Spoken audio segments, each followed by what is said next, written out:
किसान भाइयों, जैसा कि मैंने आपको पहले बताया माइक्रो न्यूट्रिएंट यूज़ करने का, मैंने उसको आपको तरीका भी दिखाया कि अलग अलग फसल में कैसे यूज़ करते हैं। अब मैं आपको बताने जाता हूँ कि जब माइक्रो न्यूट्रिएंट हमने जो बनाया था उसमें से काफ़ी यूज़ कर लिया हमने।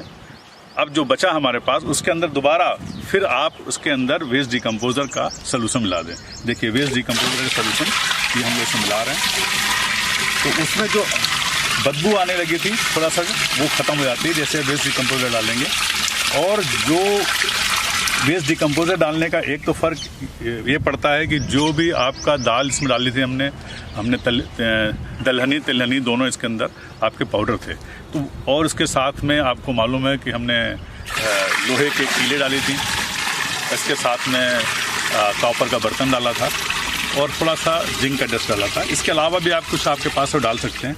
तो जैसे ही आप इसका ख़त्म होता है आपने उसमें फिर दोबारा इसमें वेस्ट डिकम्पोज़र का सलूशन मिला दिया। जैसे मिलाएंगे देखेंगे जो भी इसके अंदर हमारा जो घुला हुआ नहीं मटेरियल था जो दाल का, वो दोबारा घुलना शुरू होता है। ये फिर से इसके अंदर माइक्रो न्यूट्रिएंट एंजाइम्स और हर चीज़ मिलनी शुरू हो जाएगी। तो ये प्रोसेस आप कुछ किसान भाइयों ने पूछा था कि ये कब तक कर सकते हैं, तो यही एक इसका आंसर है कि आप जैसे ही कम होता है फिर आप इसके अंदर डाल दें, इसको डालते जाएँ, आप डालते हैं, ये साल भर चलता रहेगा। जब ये लिक्विड बिल्कुल पतला हो जाए, जब लगे कि इसके ऊपर पपड़ी नहीं आ रही है, इस तरह का रंग नहीं आ रहा है, ये जो पपड़ी दिखाई है पपड़ी आना बंद हो गई, इसके माने इसके अंदर जो हमने जो पाउडर डाला था वो पूरा का पूरा घुल गया है, अब उसके अंदर कुछ नहीं रहा है। तब आप दोबारा फिर इसी ड्रम के अंदर, धोने की जरूरत नहीं है, इसी के अंदर दोबारा फिर से आप उसमें जो है दाल का पाउडर प्लस आपका ऑयल सीड का पाउडर, कोई भी पाउडर डाल सकते हैं, इसमें कोई रिस्ट्रिक्शन नहीं है। जो भी सीड आपके पास उसका पाउडर बना के डाल दीजिए। तो जैसे आप इसमें डालेंगे, एक आपको मालूम है 100 लीटर के अंदर 2 kg, अगर आप 50 लीटर लेंगे तो 1 kg हर एक चीज़ का, अगर आप 25 लीटर लेंगे तो आधा kg। तो अपने रिक्वायरमेंट के हिसाब से इसको आप लीजिए और इसको सालों साल यूज़ करते आइए। यूज़ आपको मालूम है, कम से कम 3 बार इसका यूज़ करें, 5% 10% तक यूज़ करें, कोई साइड इफेक्ट नहीं है, कोई नुकसान नहीं है। इसको आप कंटिन्यूस यूज़ करेंगे तो आप देखेंगे फसल में बिल्कुल चेंज आएगा, प्लांट में तो चेंज आएगा, टेस्ट तो अलग बढ़ेगा, प्लस नेचुरल शाइनिंग आएगी और एक माइक्रो न्यूट्रिएंट आपको अपने घर पे तैयार करने में आसानी मिलेगी। तो ये अपने घर पे बनाएं, बाहर से माइक्रो न्यूट्रिएंट केमिकल्स वगैरह जो मिल रहे हैं नहीं लाने की जरूरत है, एंजाइम जो बाहर बिक रहा है वो भी लेने की जरूरत नहीं, जो आपके बायोस्टिमुलेंट के नाम भी बिक रहा है वो भी ज़रूरत नहीं है, जो आपके ग्रोथ प्रमोटर लोग बेच रहे हैं वो भी ज़रूरत नहीं। सब में कुछ ना कुछ केमिकल ऐसा मिलाया गया है जो कि आज तो आपको प्रमोटर कर रहा है लेकिन कल को फिर उसके असर नहीं आएगा, उसका सेहत पर असर आता है। लेकिन ये जो आप जो दाल खा रहे हैं, जो हम खा रहे हैं, जो हम तेल खा रहे हैं, वही हम इसमें डाल रहे हैं, तो इसका साइड इफेक्ट ना हुआ है ना आगे होगा। आप उसको अपने आप देखेंगे कि इसका साइड इफेक्ट नहीं है, कि जब खाएंगे आपको टेस्ट मालूम पड़ेगा और जब आप सेहत देखेंगे, जो बीमारियाँ आ रही हैं धीरे धीरे आपकी बीमारी भी कम होना शुरू है। जो आपका आजकल बीपी शुगर वगैरह सबको कॉमन है, आप उसमें देखें उसमें कमी आएगी, 6 महीने के बाद ही आपको ये सब दिखाई देने लगेगा। तो आप इस तरह की चीज़ें यूज़ करें। इसमें एक खाली ध्यान रखने वाली बात है, जो भी सोर्स डाल रहे हैं, जैसे हमने लिया दाल लिया, तो दाल का अगर हमें ऑर्गेनिक दाल मिल जाए जिसके ऊपर पेस्टिसाइड्स वगैरह ट्रीटेड नहीं किया है तो ऐसे यूज़ कर लें, वरना उसको धो के यूज़ करें। आपके अपने घर में जो है उसको यूज़ करना ज़्यादा अच्छा होगा।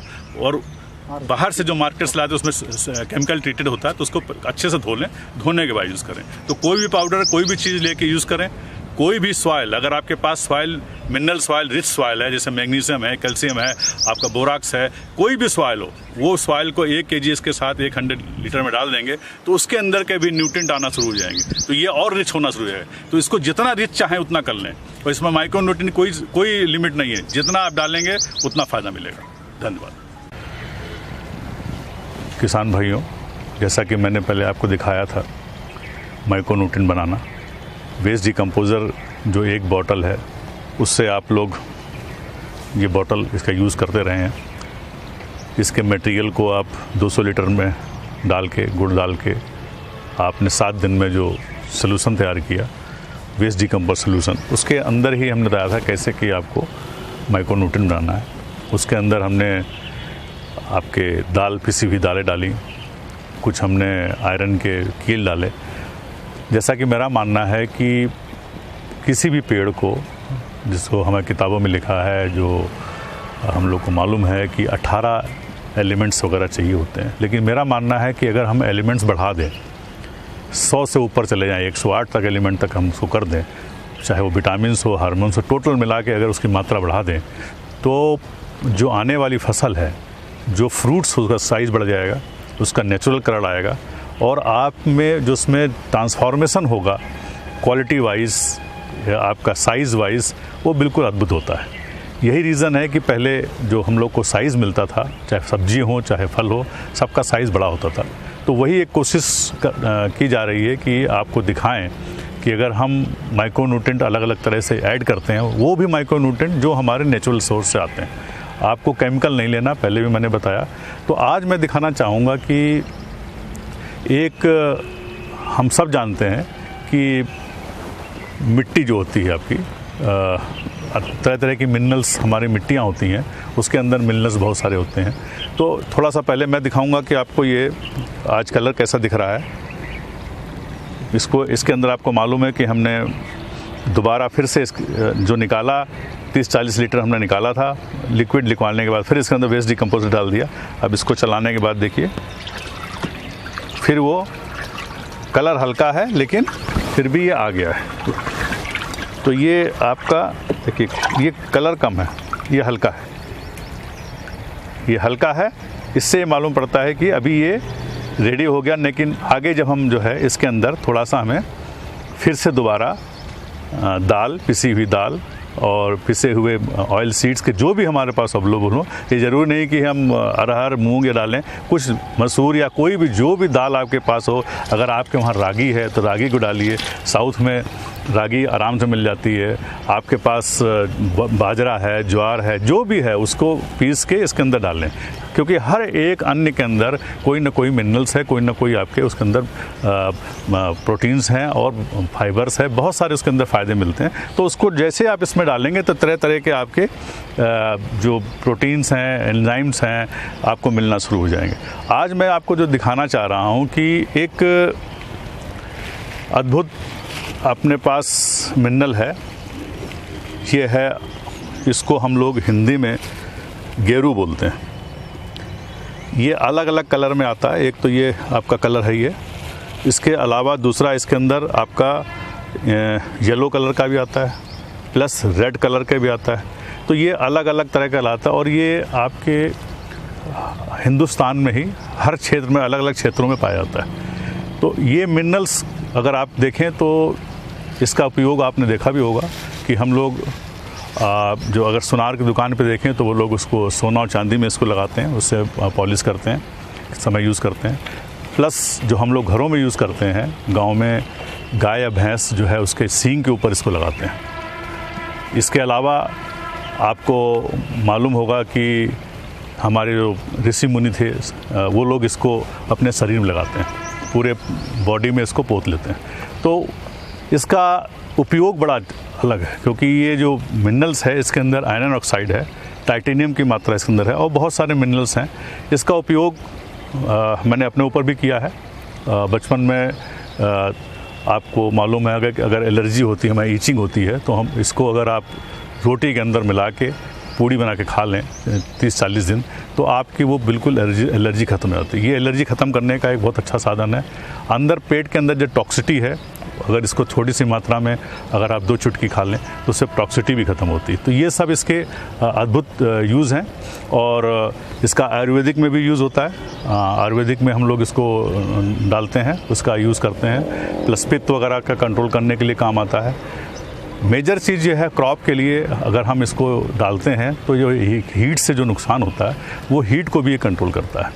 तो ये इसका उपयोग अगर हम माइक्रोन्यूट्रिएंट के अंदर करने जा रहे हैं, देखने चाह रहे हैं कि इससे क्या इफ़ेक्ट होगा और फसल के ऊपर क्या रिस्पॉन्स आएगा। क्योंकि जैसा कि हम लोग टारगेट है कि अधिक से अधिक मिनरल्स डालें, अधिक से अधिक मिनरल यूज़ करके इसको क्रॉप में बढ़ाएं। और मेजर चीज़ जो है, जैसा मैंने बताया कि एलर्जी, इससे एलर्जी कंट्रोल होती है। तो एलर्जी के लिए जब आप इसको डालेंगे, अगर आँखों में लगता है तो आँखों के लिए फ़ायदेमंद है। अगर इसका काफ़ी लोग यूज़ आँखों के अंदर, अगर आप शहद में थोड़ा सा यूज़ करते हैं मिला के, उसका भी लोग प्रयोग करते हैं, नोज़ल नाक के अंदर डालते हैं, और आँखों के लिए भी फ़ायदेमंद है, स्किन के लिए भी फ़ायदेमंद है, आपके पेट के लिए फ़ायदेमंद है, पित्त के लिए फ़ायदेमंद है। तो आयुर्वेदिक हो, मेडिसिनल वैल्यू हो, और एंटीबायोटिक इसका असर है। इसका एंटीबायोटिक का बहुत अच्छा सा इसका एक फ़ायदा होता है। तो इसमें बहुत सारे गुण हैं, और जो कि मेन क्या है हमारा, इसमें सारे के सारे चीज़ें आपकी ये प्रोडक्ट है हिंदुस्तान में अवेलेबल है, तो इसलिए इसका यूज़ करना आपके लिए आसान होगा। और तो मैं इसको करीब 1 किलो हम 100 लीटर अपने माइक्रो न्यूट्रिएंट में डाल के देखना चाहते हैं क्या असर होता है। तो इसको हम लोग चाहे तो पाउडर बना के तब डालें इसके अंदर, हम लोग ऐसे ही लेकिन डाले दे रहे हैं तब, क्योंकि मालूम है पानी के अंदर जाके घुल जाएगा।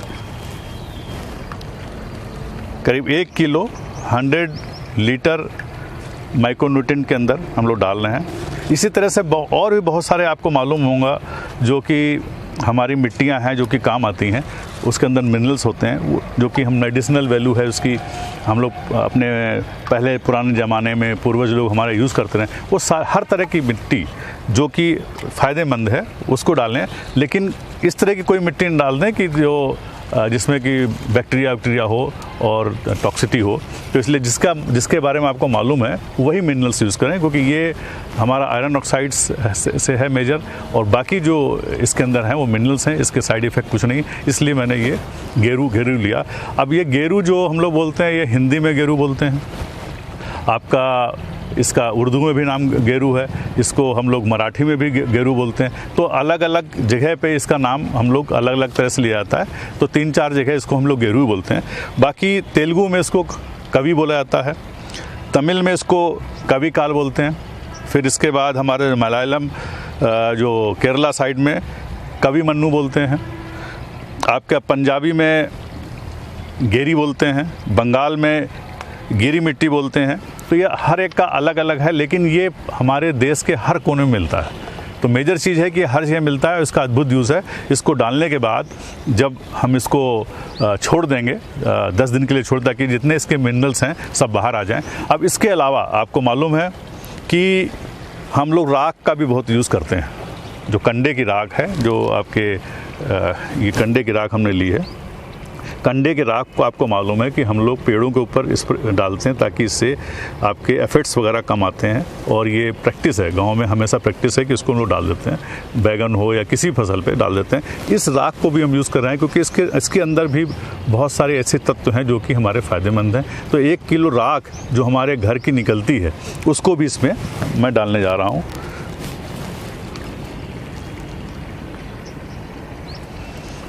तो ये राख जिस तरह की लेंगे, अब इसमें खाली एक ध्यान रखना है कि इक्विलिप्टस के जो प्लांट होते हैं, जो लकड़ी होती है वो ना लें, क्योंकि उसमें कोई वैल्यू नहीं होती है, लेकिन बाकी कोई भी लकड़ी है उसका यूज़ कर सकते हैं। प्लस मेन है कंडा, जो भी गाय के गोबर का कंडा है तो बहुत अच्छा है। अगर गाय के गोबर का नहीं है तो जो भी कंडा आपके पास अवेलेबल है उसी कंडे की मिट्टी को लेंगे।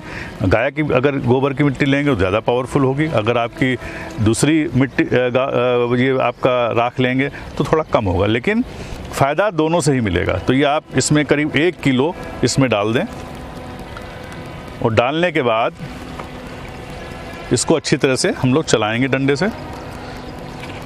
इसको सुबह शाम 3-4 दो चला सकते हैं ताकि थोड़ा सा घुल जाए। तो ये कलर बदल गया, इसमें डरने की ज़रूरत नहीं है, क्योंकि हमने इसके अंदर जब राख डाला है उस साथ में उसके गेरू भी डाला है। अभी गेरू का भी रंग आएगा जब घुलेगा।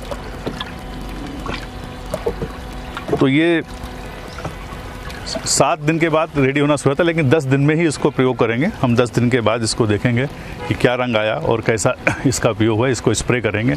इसका भी वही जैसे माइक्रोन्यूट्रिएंट स्प्रे करते हैं, एक फसल में 3 बार मिनिमम स्प्रे करें। अगर सॉइल में डालना चाहते हैं तो 10 लीटर पर एकड़ के हिसाब से पानी के साथ प्लस वेस्ट डिकम्पोज साथ आप जाने दीजिए। तो इसको अलग बनाएं। आप देखेंगे कि ये जैसे जैसे इसको यूज़ करेंगे वैसे वैसे आपको रिजल्ट मिलेगा। जो मैं बता रहा हूँ कि जब गेरू और राख का यूज़ करते हैं, एक तो पहले बात कोई साइड इफ़ेक्ट नहीं है, प्लस आपके घर में जो राख निकल रही उसी को यूज़ कर रहे हैं, उसका एक उपयोग हो रहा है। गेरू आपको मिल जाती है, बहुत सस्ती है, मार्केट में मिल जाती है। अगर आसपास आपके पास यूज़ हम लोग करते ही करते हैं, क्योंकि इसको लिपने में भी यूज़ करते हैं। अगर आप जयपुर वगैरह में जाएँ तो देखें वहाँ दीवारों पे जो आपका हवा महल वगैरह उसमें भी यूज़ किया गया। तो ये इसका अद्भुत यूज़ है, गमलों में भी यूज़ करते हैं। तो हर तरह का यूज़ इसका है और इसका साइड इफ़ेक्ट नहीं है। मिनरल्स बहुत ज़्यादा मिलेंगे, इसके फ़ायदे मिलेंगे। आप जब देखेंगे, यूज़ करेंगे, एलर्जी जो होती थी वो एलर्जी भी, जो खाने से जो एलर्जी आती थी वो भी बंद होगी। और कोई भी फसल अगर आप, हमें मुझे विश्वास है कि अगर इस पर स्प्रे करेंगे जो आपकी बॉडी में एक्सेप्ट नहीं होता था, वो शायद वो भी आपको फसल एक्सेप्ट होना शुरू हो जाए। क्योंकि जैसा कि कुछ लोग बैगन नहीं खाते हैं, कुछ लोग भिंडी नहीं खाते हैं, तो उसका साइड्स जो इफ़ेक्ट आते हैं बॉडी में वो धीरे धीरे कम होना शुरू हो जाएंगे।